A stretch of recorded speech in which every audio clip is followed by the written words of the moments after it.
But if you're interested in anything that I talked about, I'm on social media. I'm on, Instagram. Dr. Twyman is my Instagram handle. I have a lot of kind of the biohacks and some of the tips lately about the calcium score, the CIMT on my Instagram, and have a YouTube channel where I kind of put these longer form videos. So I will put this video up on my YouTube channel later. So for people who want to rewatch it or missed it because they ran out on calls, which happens every time usually I'm at one of these kind of talks, I'll have it up on YouTube pretty soon. But my main website is Apollo Cardiology. My office is in Clayton.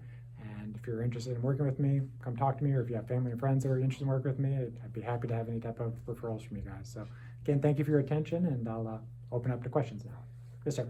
Can you hit on the sunscreen? So, the quick and dirty is there's no real reason to use sunscreen unless you're absolutely stuck in the sun and cannot get out of it.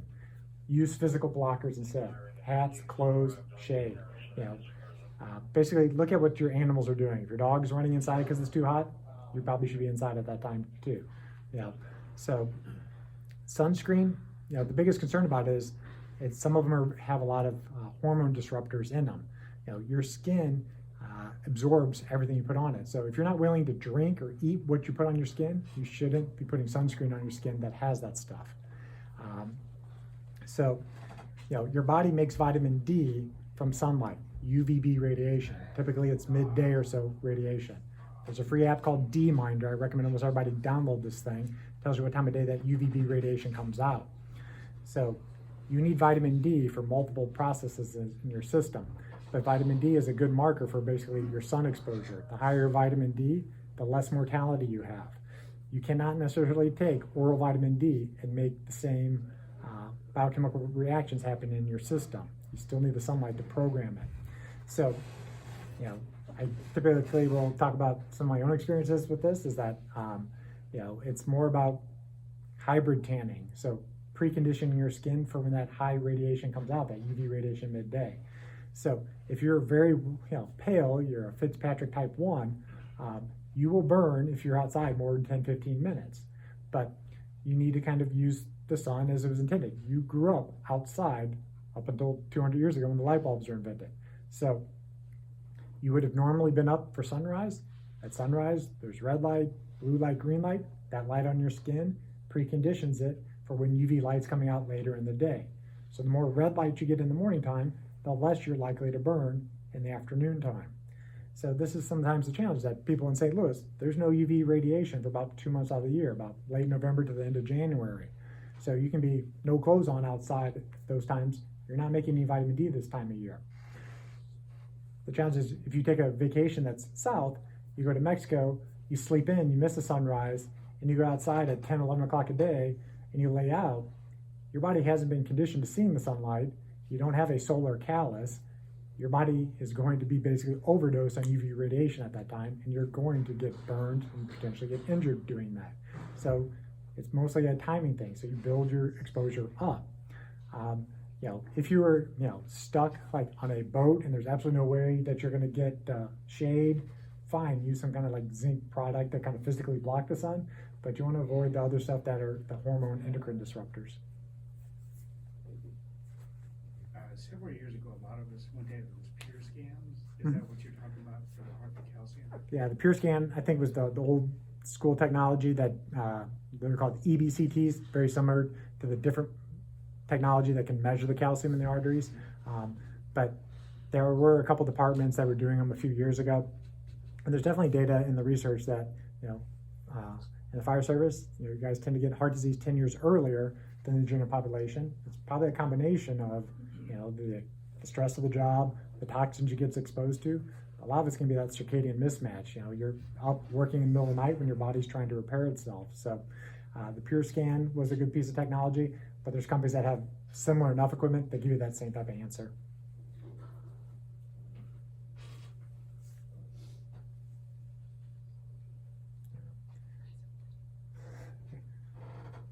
The questions usually come.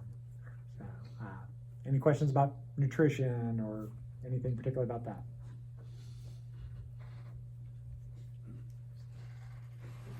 What about plant-based diet? You said, what particular question? I watched a documentary last week, and it's where they talked about about plant-based diet and athletes, and they even took like a group of firefighters and they put them on plant-based diet for like a week. And they saw so much improvement, like with their cholesterol levels and everything. So, what So- is your opinion? So I know which one you're speaking of. It's called The Game Changers, Yeah. and it's actually more of a film than a documentary, because a documentary is something basically scientific and presents both sides of it. Okay. They really only present the side of plant-based. Okay. There is some probably built-in bias to that documentary, because the gentleman who spent the money to promote it Yeah. is a owner of a company that sells pea powdered protein, and somewhat of a marketing campaign for his product probably coming up. Now, not saying that plants are bad. Most diets should be somewhat plant-based, but to the exclusion of the essential fatty acids that your body needs and the amount of protein that your body needs to maintain muscle mass, it's probably not the healthiest thing to do long-term for somebody who's older. Now, that movie was more 20-year-olds, 30-year-olds, athletes. Right. They can make hormones much more efficiently than somebody who's 40, 50 years old. So if you're younger, you can sometimes get away with this stuff a little bit longer. And if you're transitioning from a standard American diet to a plant-based diet, well, you made a huge leap into eating cleaner, and your body's going to respond well for that.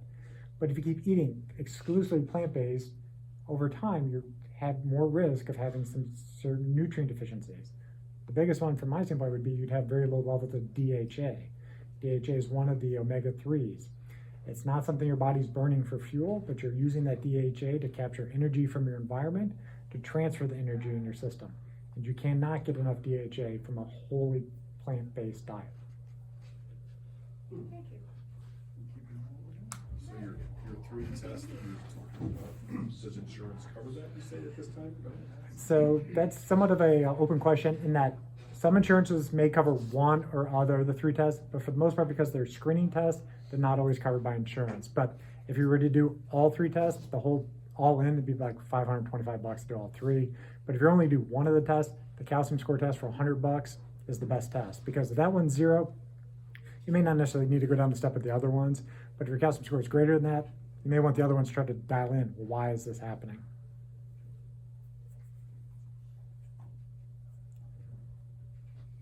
Are you the only one doing it? The calcium score test is not done in my office. It's done at independent radiology centers, and the big hospitals also offer it.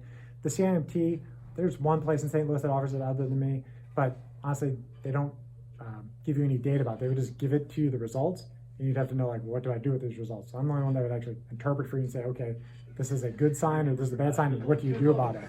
The Endopat, the one that tells you how healthy the arteries are by releasing nitric oxide, I'm the only one doing that in St. Louis right now.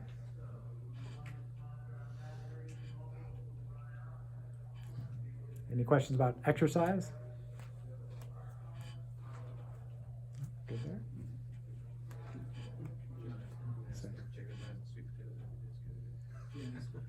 Should you switch up your meals on a regular basis? Like I eat the same thing every day. 3 meals a day all the time? Huh? 3 meals a day all the time? 6, but same exact food. What is it? Chicken, Brussels sprouts, broccoli, ground turkey, eggs, oatmeal. That's just protein and yogurt sometimes. Sweet potatoes. What's that? He seasons everything with chalk. With chalk? Two bars, yeah. That's just first breakfast. That's the first purpose? Yeah. So I mean, is this for the kind of like bodybuilding or weight training type of regimen, or? No, it's just Ours is mine. fits, like schedule, I meal prepping, it works.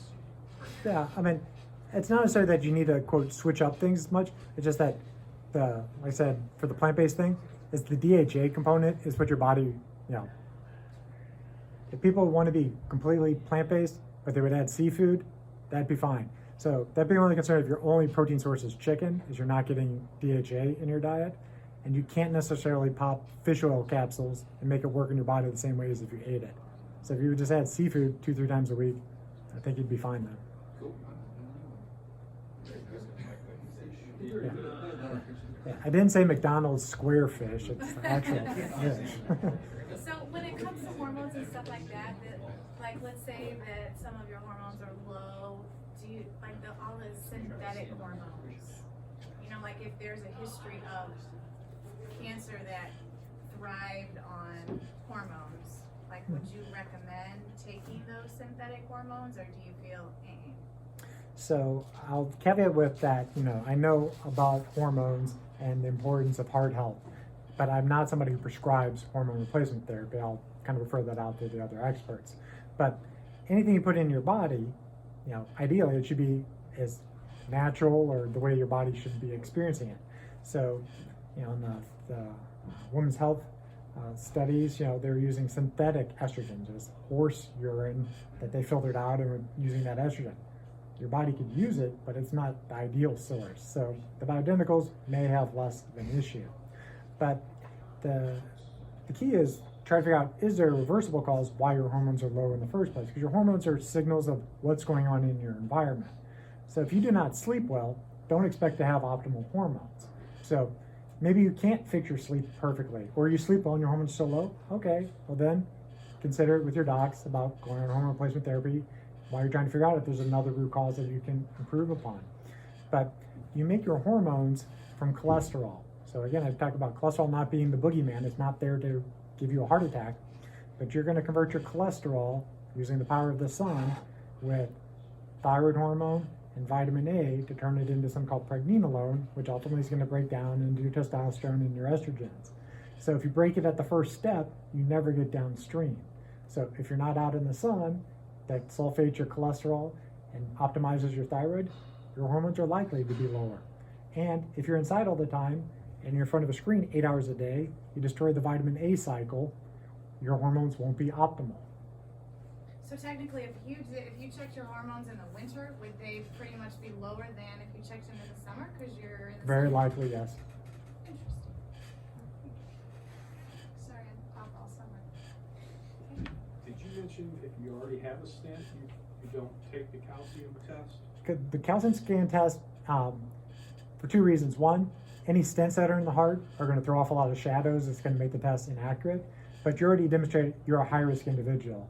The CT coordinate calcium score is trying to find that person who is intermediate risk and reclassify them to maybe a little bit higher, so they should be more aggressive with their medications, their lifestyle, their supplements.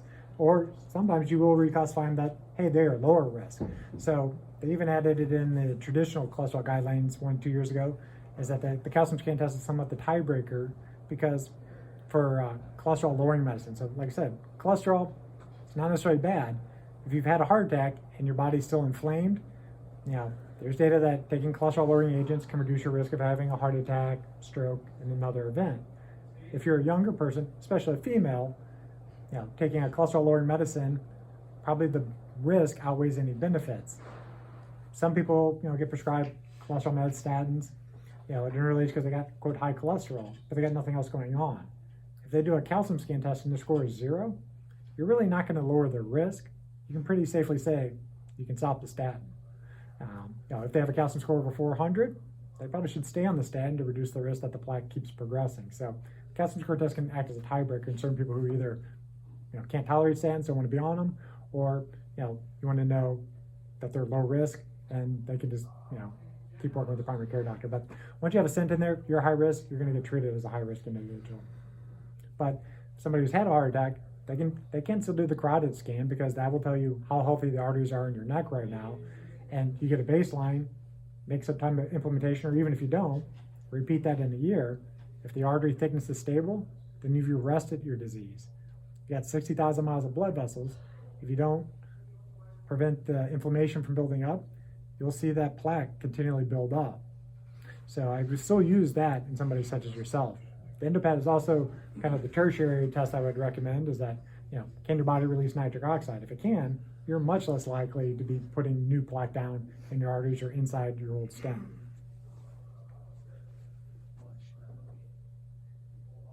Is this a test that everybody should be taking, or is this like once you hit a certain age, then you should get your calcium scan?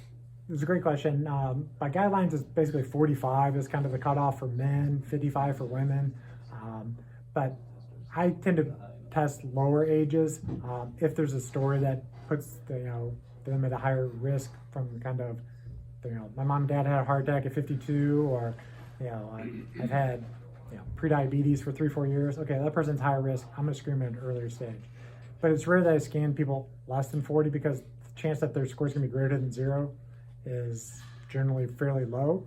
And the calcium scan test does require some radiation, not a lot, but you want to minimize the amount of radiation you're exposed to throughout your life. But for firefighters, typically I would say 10 years earlier than the general population, so 40-ish is kind of that kind of cutoff in my mind that should consider it. If you've already, like I said, you've already have a stent, calcium score test isn't for you. If you have absolutely no other risk factors, it's fine to wait a while, but if you really want to know the answer, pay the $100, your score is 0, you're low risk, keep doing what you're doing. What's your top 3 supplements, if you had to name them? Probably 3 years ago, I could have said that off the top of my head, said everybody should be taking blank. But the data has gotten a lot more murkier since been following the works of Dr. Jack Kruse. When you put foreign substances into your body, sometimes you break cycles that were naturally supposed to be working in your body. So just somewhat as a question of hormone therapy is that, if you take too much hormone therapy, you'll break your body's ability to make its own testosterone. So you want to be kept in a more optimal range. But for actual supplements, it's truly that word, supplement. It's supposed to be supplementing your lifestyle, your nutrition, and then you need to have some type of biomarkers or blood work that tells you what you're truly deficient in and replace them back up to a normal range. But things that tend to get supplemented are vitamin D. Again, taking oral vitamin D is not the same as your body making it from sunlight. Fish oil, not the same as your body eating it, because if you process it in a blender, put it in a capsule and you put it in your system, that oil might not go exactly to the same cells that if you ate it the way Mother Nature put it together. And then magnesium is another important thing I see frequently in my heart patients. Magnesium is important for 300 to 400 different reactions in the system. So patients coming in with palpitations, high blood pressure, frequently they're low in magnesium. They can replace it. Sometimes those symptoms get a little bit better. What are your thoughts on Metamucil? I mean, if somebody's got significant constipation, it's generally an issue where they're dehydrated, and it's intracellularly dehydrated. So you can drink water, but it's essentially your body's mitochondria aren't making the water to be able to have the bone root. So yeah, I went to an event 2 weeks ago, and this guy kept talking about everybody should be checking their stools in the morning, and it should be like a sausage and all this stuff. And I'm like, I guess I need to start talking more about this. So like, there's something called the gastrocolic reflex. Yes, basically, within 30 minutes of sunrise and eating in the morning time, you should be pooping. If you don't poop within 30 minutes of eating and seeing the sunrise in the morning, there's something wrong with your circadian rhythms. Yeah, so if you're saying like, oh, I'm gonna go 3-4 days without pooping, that's a problem. So you need to figure that out. Yes, you can hydrate up. Metamucil might help, but it's more of a Band-Aid. Yeah. Okay, but should you take Metamucil? You said it's more of a Band-Aid. Is it good or bad if you take Metamucil every single day? I don't know at this point, honestly. But I think I look at it as more of a, if you, quote, need it every day, there's something that you're either eating or your circadian rhythms are out of balance.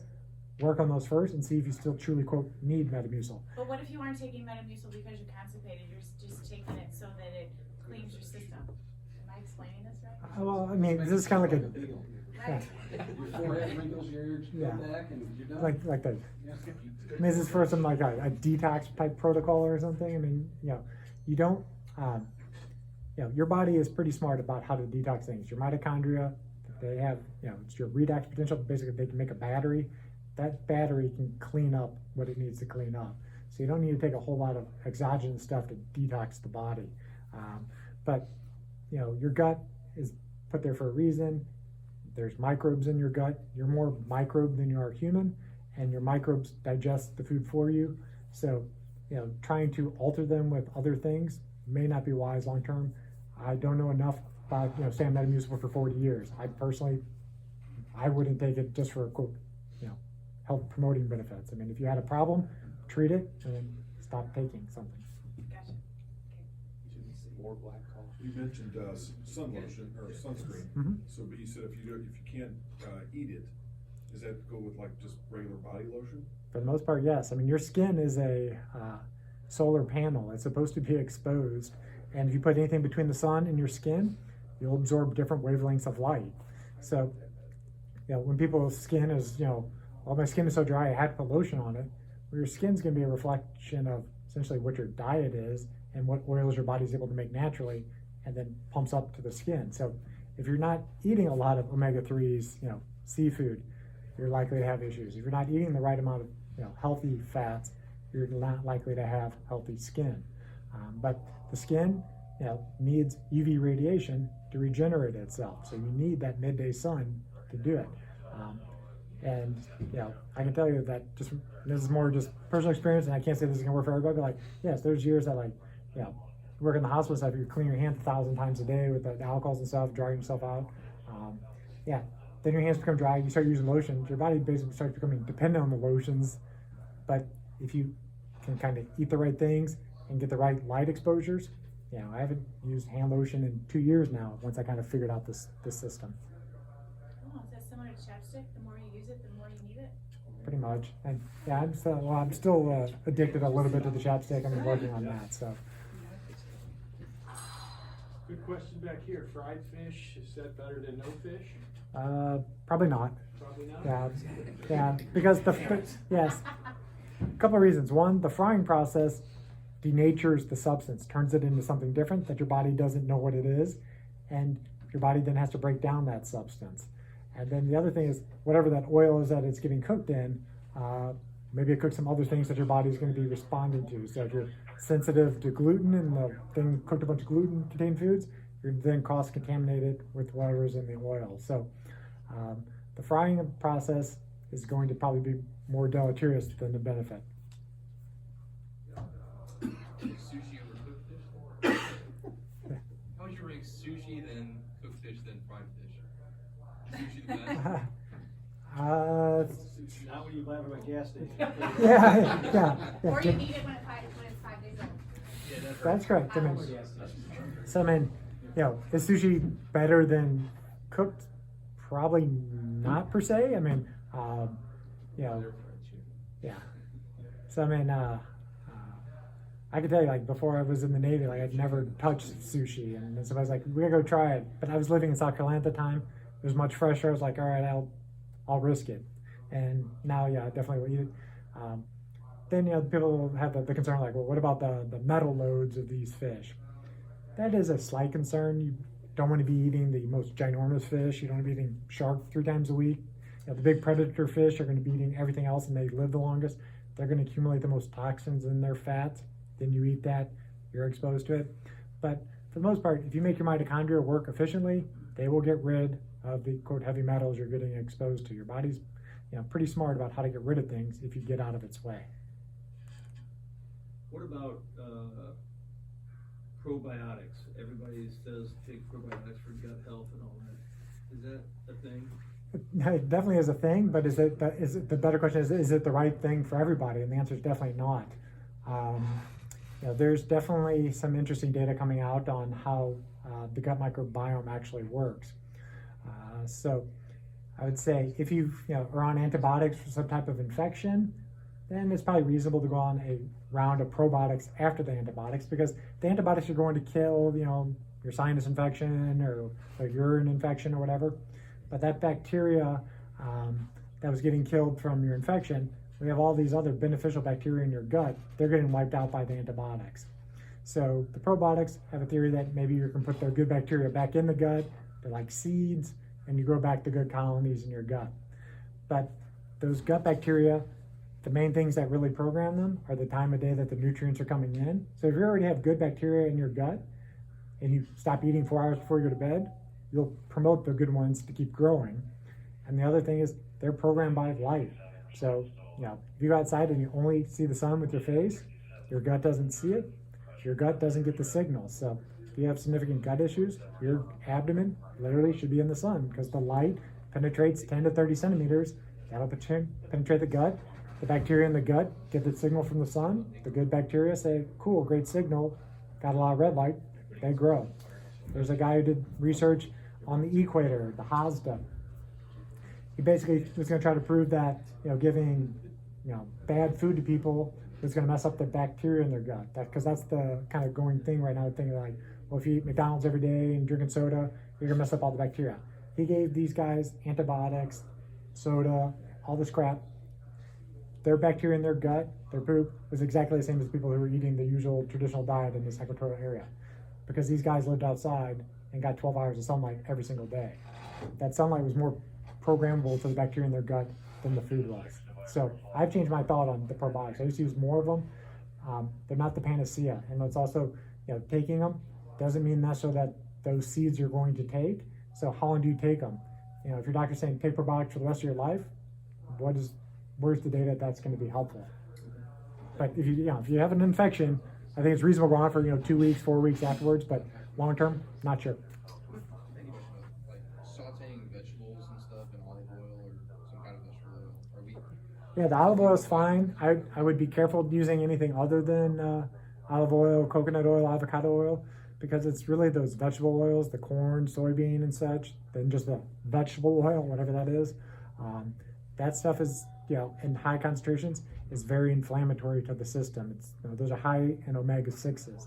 Your body needs a certain amount of omega-6s to run, but most people get way more. They don't eat seafood, and they get their omega-6 and omega-3 ratios out of balance. Optimal, that balance should be about 4 to 1. There's a blood test you can do to measure that. Many people who first come in and see me, their balance is 20 to 1. And that puts you into a very pro-inflammatory state. So you take out the extra oils that they're throwing into the thing, try to get them to eat seafood, and they'll balance out. But I would say the only caveat with olive oil is just be careful of going at really high temperatures, because you can, once it gets past that smoke point of the oil, you start denaturing the oil. But I'm not a proponent of being like a raw vegan, but the less you can cook or process something, the less damage you do to it. So do you practice all this too, like the clean eating? Do you do all the stuff that you were talking about? Do you, like, what is your typical diet? Like, what do you do, like, for breakfast, lunch, and dinner? And Great question. Do you work out 3 times a week, like the HIIT diet or the HIIT exercise? No, that's a great question, because I will be the first to say that I'm not a perfect example, but I do pretty close to whatever I tell my patients. And many of the stuff, this wearing these funny glasses and time restricted eating, like I will always do these kind of biohacks on myself first and see what happens to me before I'm going to necessarily recommend something that is outside the mainstream of medicine. Because mainstream medicine has its role. You have the heart attack, you want your doctor there to balloon open the artery, fix it, and get you back on the track. But your general cardiologist, their main job is to fix you when you're broken. I kind of got tired of that routine and said, how about we don't ever get broken? If you're broken, how can we get you back faster? So that's kind of where I kind of fell down this biohacking world. It was like 2-3 years ago, I was flying over to Asia for this vacation, but it's like a 14-hour flight. I'm like, jet lag is going to kill me. How am I going to not die from the jet lag? So read these articles about these funny looking glasses, didn't understand the science, wore the glasses on the plane. I mean, I literally looked like the Unabomber on the plane.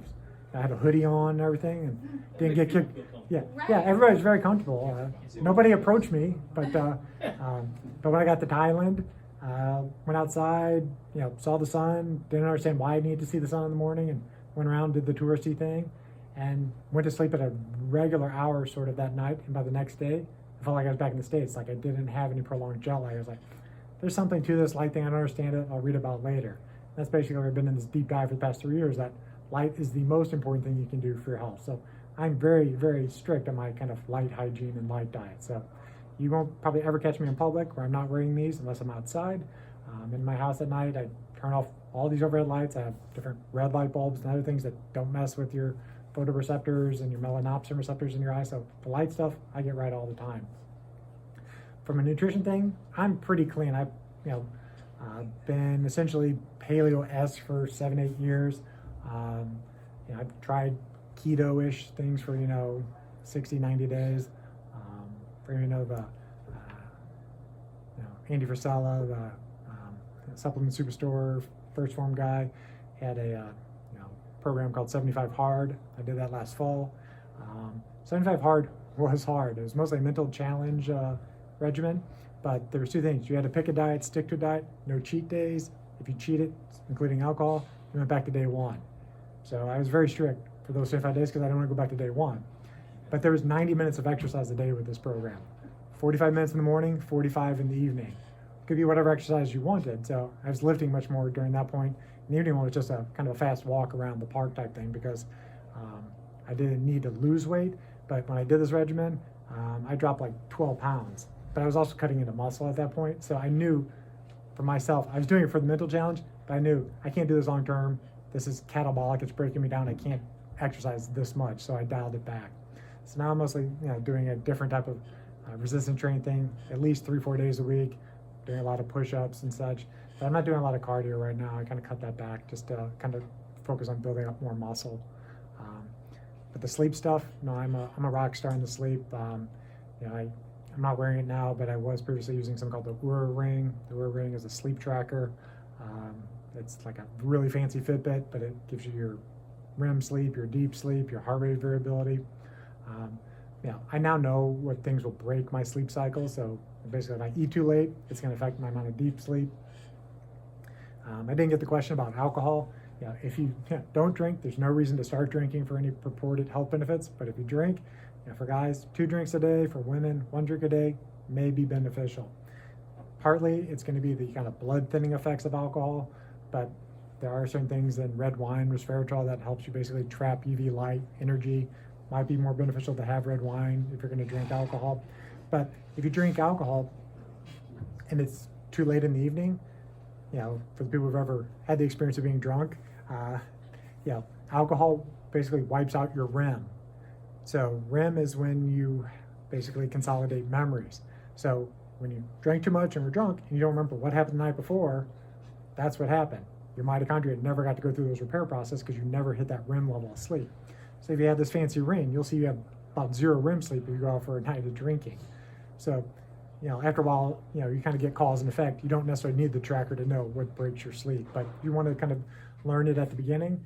I think it's a reasonable thing to do for somebody who's really into data tracking is the Oura Ring, O-U-R-A. But once you know enough, take it off. I don't at this point use it because, like I said, the bedroom I want to be a sleep sanctuary where your body repairs itself. So, my cell phone is in the bedroom, but it's all the way across the room. And when the alarm's on, I get up, I turn the alarm off, and I walk out of the bedroom. I don't hit snooze or use it in the bedroom otherwise. But I don't want to have anything electronic on my body when I'm sleeping because that basically acts as a radar jammer to your cells. So it's bad to have those watches? For the most part, yes. Interesting. I had the original Apple Watch. I wore it routinely, but as the data comes out, there's a study.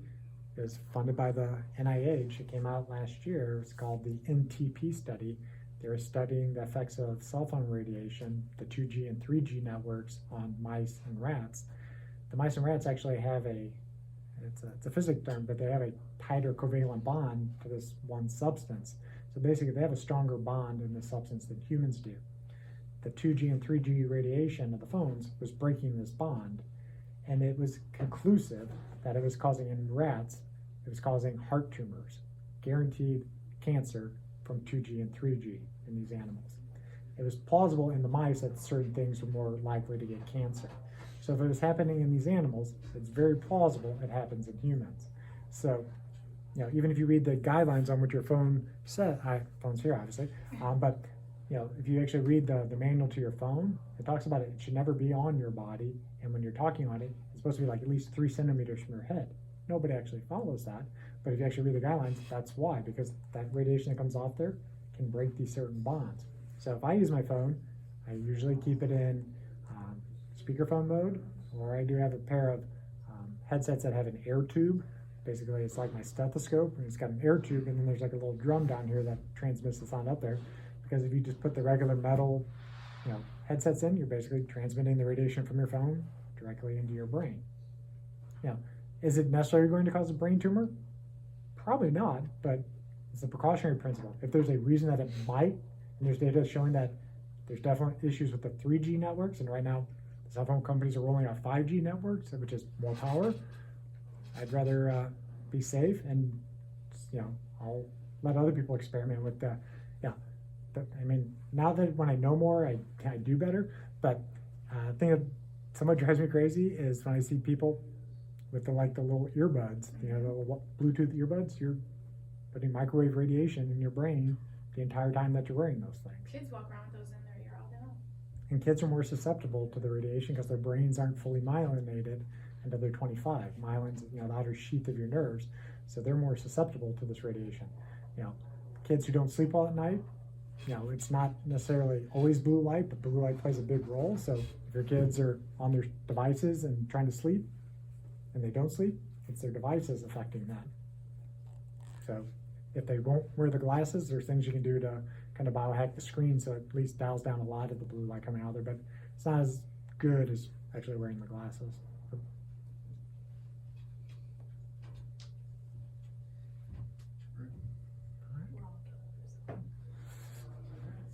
All right, well, thank you everybody, and I'll record this, put it up on YouTube hopefully later today. So. Perfect. Thank you.